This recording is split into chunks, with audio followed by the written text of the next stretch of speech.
Hello sixth class बच्चों, जैसा कि हमने अभी इंट्रोडक्शन पार्ट समझा था कि सब्ट्रैक्शन के लिए कौन कौन सी प्रॉपर्टीज़ अप्लाई हो सकती हैं।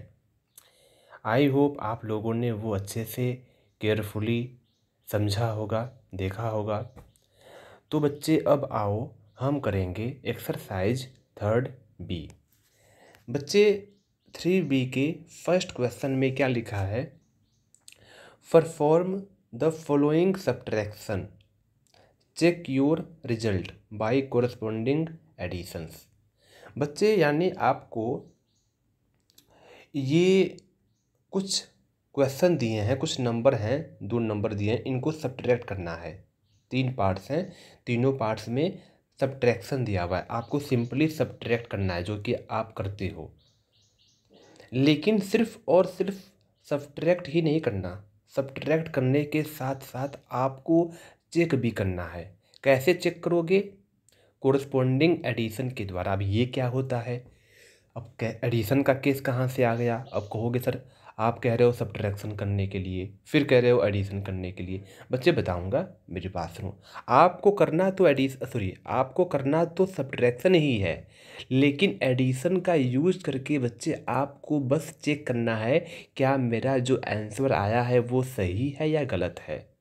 ये आपको करके दिखाना है फेयर कॉपी में। तो मैं आपको ये क्वेश्चन करवाने के पहले एक छोटा सा बिल्कुल आसान सा बच्चे एग्जाम्पल दूंगा, उससे आपका कंसेप्ट अच्छे से क्लियर हो जाएगा। तब मैं इन क्वेश्चंस को करवाऊंगा। बच्चे मैं आपसे पूछ रहा हूँ 5 - 3 क्या होगा? तो आप कहोगे सर 2 होगा। क्या होगा? 2 होगा। ये तो सब्ट्रैक्शन है जो कि आपको इसी क्वेश्चन में करना है। इसके बाद एक स्टेप और है जो कि आपको वेरीफाई करना है, चेक करना है कि हाँ मेरा जो आंसर आया है वो बिल्कुल करेक्ट है या कहीं मुझसे गलती हुई है। देखो कैसे चेक करोगे। वो जो चेक करने का मेथड है वो एडिशन द्वारा है। उस मेथड को हम एडिशन वाला मेथड कहते हैं, कोरस्पॉन्डिंग एडिशन मेथड, जिससे हम सब्ट्रैक्शन किया हुआ आंसर को चेक करते हैं कि वो सही है या गलत है। आओ बच्चे मैं आपको समझाता हूँ कि वो किस प्रकार हम करते हैं। पहले तो जो आपका आंसर आया है उसको लिखो।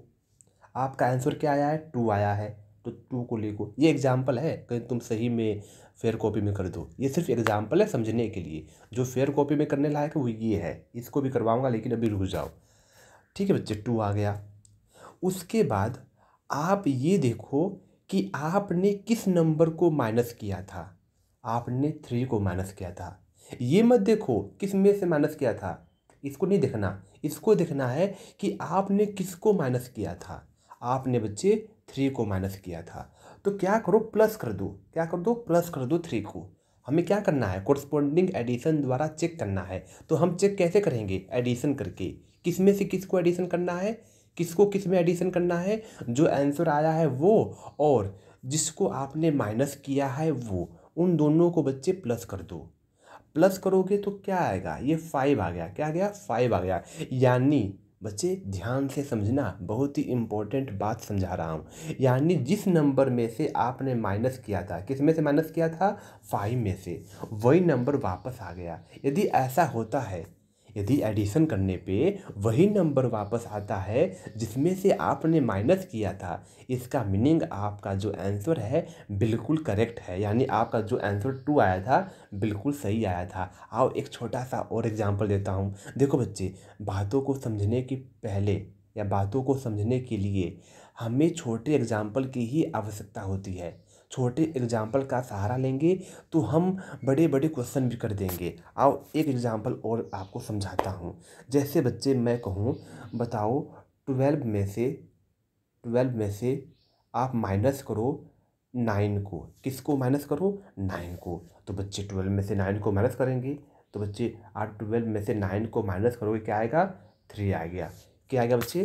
3 आ गया। अब चेक करना है। हालांकि आप चेक कर दोगे, सिंपल सब्ट्रैक्शन है। लेकिन मान लो इसकी जगह पे कोई बड़ा क्वेश्चन होता तो क्या आप चेक कर पाते? क्या आपको कन्फर्म होता कि मैंने सही किया है? इसमें तो आप तसल्ली से कह सकते हो कि मैं बिल्कुल 100% गारंटी हूँ कि सही है। लेकिन मान लो बच्चे बहुत ही लेंथी क्वेश्चन होता, बहुत ही लंबा सब्ट्रैक्शन होता है, तो मन में डाउट होता है कि सही किया है नहीं किया है, तो वो कैसे चेक करेंगे? सुनो मेरी बात सुनो बच्चे, आपका आंसर क्या आया है? आपका आंसर 3 आया है। आप लिख दो पहले 3 को। अब आपको प्लस करना है। किसको प्लस करना है? आपने जिसको माइनस किया है। आपने किसको माइनस किया है? 9 को माइनस किया है, तो आप 9 को प्लस कर दो। आंसर में क्या आएगा कि आपको 100% कन्फर्म होगा कि मेरा आंसर बिल्कुल सही था। यही नंबर वापस आना चाहिए। कौन सा नंबर? जिस नंबर में से आपने 9 को माइनस किया था, यानी 12 आना चाहिए। आओ देखते हैं 12 आ रहा है। बताओ 9 और 3 क्या होगा? ऐड करो। तो आप ऐड करोगे तो 9 और 3 बच्चे 12 ही होगा। इसका मीनिंग हमारा आंसर बिल्कुल सही था।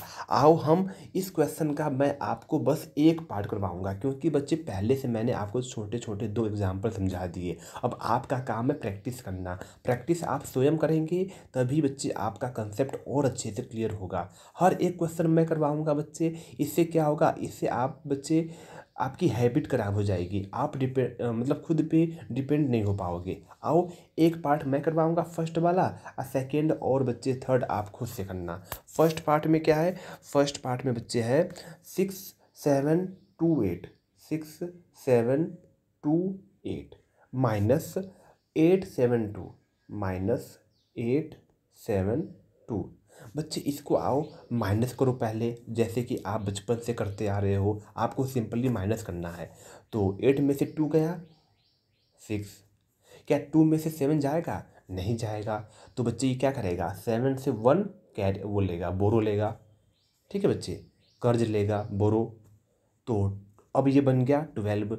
12 में से 7 गया, 5 आ गया बच्चे। इसने एक बोरो दिया था, अब ये 6 हो गया। 6 में से 8 जाएगा? नहीं जाएगा।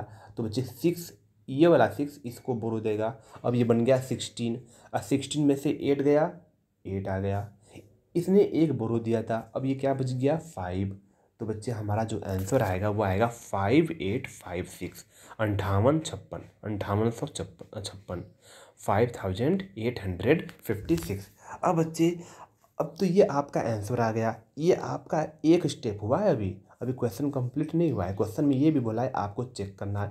आओ चेक करते हैं। जो आंसर आया है पहले उसको लिखो। तो 5856 हमने आंसर लिख दिया। आंसर में आप उसको ऐड करो जिसको आपने माइनस किया था। आपने किसको माइनस किया था? 872। तो प्लस प्लस करना है 872। क्या आए कि हम कह सकते हैं कि हमारा आंसर बिल्कुल ठीक है। तो बच्चे यही नंबर वापस आना चाहिए जिसमें से आपने माइनस किया था 6728। आओ चेक करते हैं क्या ये नंबर आ रहा है? 628। ठीक है बच्चे, 7512, 1 कैरी, 8816, 16 प्लस 1 17, फिर से 1 कैरी, 5 प्लस 1 6। तो 6728। इसका मीनिंग हमारा जो आंसर है बिल्कुल करेक्ट है। तो बच्चे हालांकि मैंने ये क्वेश्चन किया हुआ है, देखो यहाँ पे किया हुआ है। आपको इसी प्रकार फेयर कॉपी में करना है। ठीक है, तो पहले तो आपको करना है सब्ट्रैक्शन। सब्ट्रैक्शन करके आपको चेक करना है एडिशन करके कि वो क्वेश्चन यानी वो जो आपका आंसर आया है वो बिल्कुल करेक्ट है या नहीं। तो बच्चे देखो सेम आ गया नंबर 6728, यानी हमारा आंसर बिल्कुल सही है। तो क्वेश्चन नंबर 1 में सेकेंड पार्ट और थर्ड पार्ट आप खुद से करेंगे। हालांकि मैंने यहाँ पे सेकेंड पार्ट भी कर दिया है, लेकिन आप खुद से करें और समझें कि हाँ आपको ये आ गया या नहीं आया। फिर भी नहीं आता है, आपसे नहीं होता है, तो मुझको कहो कि सर मुझसे नहीं हो पा रहा है, एक बार फिर से समझाओ, तो मैं समझाऊंगा। आओ बच्चे क्वेश्चन नंबर 2 पे। क्वेश्चन नंबर 2 पे क्या लिखा हुआ है? आपको बच्चे कुछ स्टेटमेंट सॉरी आपको बच्चे कुछ स्टेटमेंट दिए हैं। देखो बच्चे ऑनलाइन क्लास है, बोलते हुए गलतियां हो जाती हैं। तो आप बुक, आपके पास बुक भी होगी, आप अपना खुद की बच्चे बुक ओपन करो और वहाँ से भी आप क्वेश्चंस को रीडिंग किया करो कि क्वेश्चन में क्या लिखा हुआ है। क्या पता कई बार टीचर से भी पढ़ते हुए मिस्टेक हो जाती है, क्योंकि मोबाइल को हाथ में लेके बोलना है। अब बंदा बोले कि पढ़े कि मोबाइल को संभाले। हाँ, तो बच्चे खैर आ जाओ क्वेश्चन पे। क्वेश्चन नंबर 2 क्या है? Name the properties related to the following statement, आपको कुछ स्टेटमेंट दिए हुए हैं, उनको देखकर आपको बताना है ये किस प्रॉपर्टी से संबंधित है, किस प्रॉपर्टी से रिलेटेड है। तो बच्चे आओ देखते हैं। ये सारी प्रॉपर्टीज आपने इंट्रोडक्शन वीडियो में देखा होगा, जो मैंने अभी जस्ट आपको सेंड किया था। यदि आपने वो देखा है तब आप आसानी से बता दोगे। देखो बच्चे, यहीं पे करते हैं हम, वाइट बोर्ड पे नहीं जाएंगे, हम यहीं पे समझेंगे। नहीं तो बच्चे क्या होता है, आप वाइट बोर्ड पे पहले से ही आंसर देखने लगते हो और समझने पे ध्यान कम होता है। तो आओ पहले इसको समझते हैं। क्या है बच्चे, फर्स्ट में है 5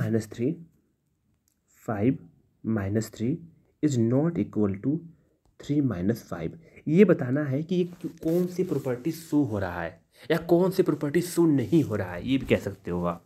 देखो बच्चे, आप याद करो, जब हम एडिशन कर रहे थे तो उसमें क्या था, a+b is equal to b+a। कौन सी प्रॉपर्टी थी, कम्यूटेटिव प्रॉपर्टी। लेकिन जब हम सब्ट्रैक्शन कर रहे थे तो मैंने आपको वहाँ पे बताया था a - b is not equal to b - a। जब a और b डिफरेंट होल नंबर हों, सेम होगा तो अलग बात है, जब डिफरेंट होल नंबर होगा तो कभी भी इक्वल नहीं होगा, कभी भी इक्वल नहीं होगा। अब इसके लिए बच्चे आपको दोबारा एग्जाम्पल नहीं दूंगा, बहुत सारे एग्जाम्पल दे रखा हूँ, आप इंट्रोडक्शन वीडियो देखिए।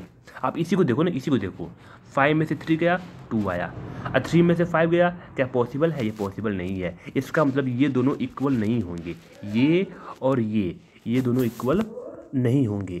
तो बच्चे इसका मीनिंग,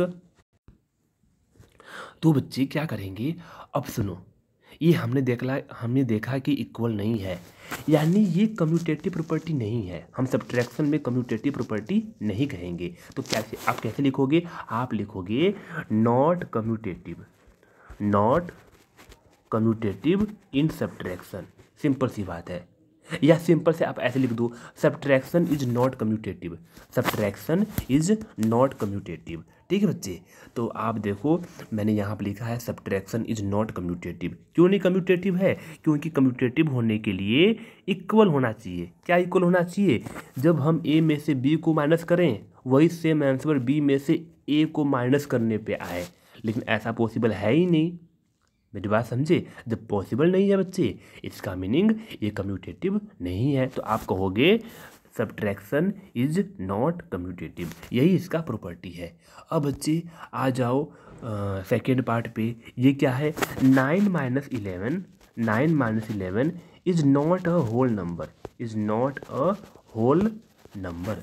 यानी बच्चे 9 - 11 जो है वो होल नंबर नहीं है, बिल्कुल नहीं होगा। क्यों नहीं होगा बच्चे, क्योंकि ये छोटा नंबर है, ये बच्चे लार्ज नंबर है। हम छोटे में से लार्ज नंबर को माइनस नहीं कर सकते, पॉसिबल नहीं है। इसका मीनिंग बच्चे जो हमारा आंसर होगा वो आएगा ही नहीं कुछ, यानी होल नंबर नहीं आएगा। अब जब होल नंबर नहीं आएगा, अच्छा ये बताओ, यदि होल नंबर आता है तो क्या कहते हैं, आप याद करो, आपको एडिशन में भी समझाया था और सब्ट्रैक्शन में भी समझाया था। जब होल नंबर आ जाए ऐड करने पे या सब्ट्रैक्ट करने पे तो क्या कहते हैं, उसे कहते हैं क्लोजर प्रॉपर्टी। क्या कहते हैं, क्लोजर प्रॉपर्टी।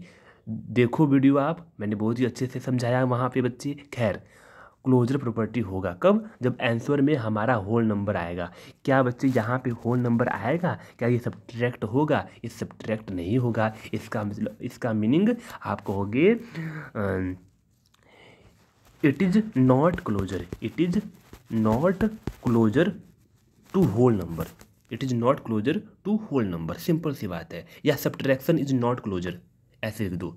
इसके आंसर बच्चे आप किसी प्रकार से लिखो, बस मीनिंग ये होना चाहिए कि इसमें क्लोजर नहीं होगा। आप इसको ऐसे लिख सकते हो, सब्ट्रैक्शन इज नॉट क्लोजर, या बच्चे it is not closure to whole number. ठीक है, तो बच्चे आओ इसको देखते हैं कैसे मैंने लिखा हुआ है, वैसे ही आपको लिखोगे। तो देखो यहाँ पे मैंने लिखा है नॉट क्लोजर इन सब्ट्रैक्शन। इसको और सही करो, ये गलत नहीं है पर बिल्कुल एक्यूरेट भी नहीं है। आप ऐसे करो, not closure in this type of subtraction या इन दिस सब्ट्रैक्शन।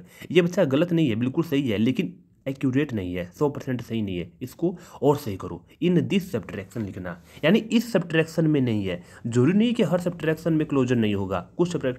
कुछ सब्ट्रैक्शन ऐसे भी हैं जिनमें हो सकता है। चलो आपको आओ यहीं भी दिखाता हूँ।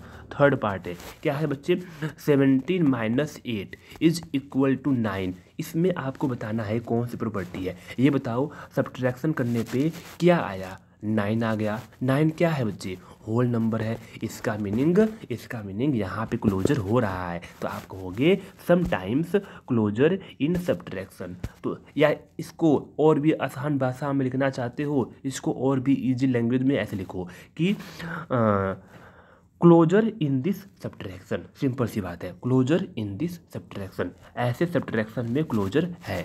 ठीक है बच्चे, तो इस प्रकार से हमारा क्वेश्चन नंबर 2 कंप्लीट होता है। क्वेश्चन नंबर बच्चे 3 को हम करेंगे नेक्स्ट वीडियो में। वीडियो काफ़ी लंबी बन चुकी है, ठीक है।